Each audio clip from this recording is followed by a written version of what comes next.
Hello, welcome to episode 8 of Headlines and our third Asian Cup special. Now, last night Korea faced Bahrain. It wasn't a particularly pretty match, but they came away with a win and advanced to the quarterfinals. What that's done for international headlines is interesting though. Whilst last week the headlines were very jubilant, Son Heung-min joined the team and now look at how good they are.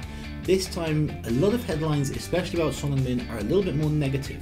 Not criticising him necessarily, but criticising why he's playing in the Asian Cup not especially well, according to those headlines, when he could be playing in the Premier League. That's the Son Heung-min kind of angle, but there's a lot more out there, and especially a focus, surprisingly, on Kim Jin-su.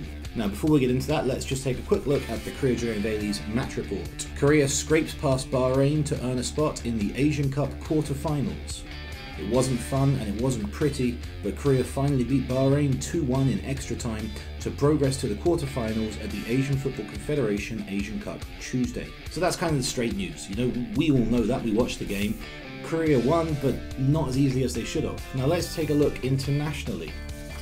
Now this story was run on Eurosport, the huge Europe-wide sports network, but it's from Reuters originally. Extra time winner takes Koreans past Bahrain.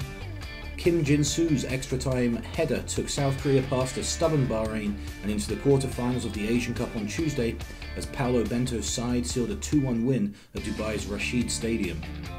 The goals scored in stoppage time of the first period of extra time. So stoppage time is the injury time. So it was stoppage time of the first period of extra time.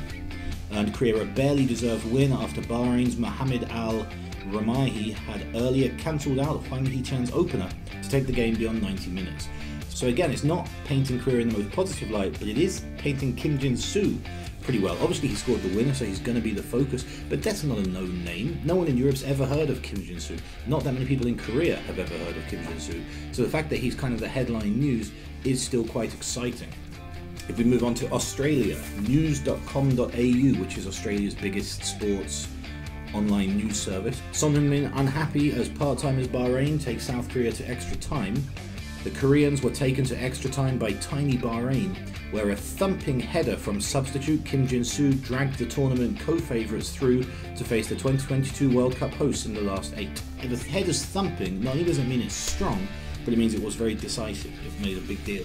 442. We had 442 a couple of weeks ago. Popular football magazine in the UK and kind of around the world. It's a very, very highly regarded footballing publication. The headline this time: South Korea 2, Bahrain 1. Kim Jin-su seals quarter-final spot. The fact that Kim Jin-su is in the headline in 442, I think, is a pretty big deal. South Korea survived a scare against Bahrain to reach the last 8 of the Asian Cup, thanks to Kim Jin-su's winner in extra time. Kim Jin-su's header in the second minute of injury time at the end of the game's first extra period was enough to deny Bahrain a famous win over a side ranked 60 places above them in FIFA's global standings. So again, the Korean team not painted in the best light, but Kim Jin-su's header was the deciding thing, and he is the headline news. Finally, this one's a little bit more interesting. Now, this actually comes from Diario AS, which is Spanish. It's Spain's biggest sports newspaper. The headline: Kim Jin-su puts South Korea into the quarterfinals, and the subheadline: the defender came off the bench to score his first international goal to see off a valiant Bahrain side and send the Taeguk Warriors into the quarters. So they're promoting Bahrain a little bit. You know, Bahrain played very well considering their ranking, but Kim Jin-su is still the impressive player. They mentioned that he came off the bench.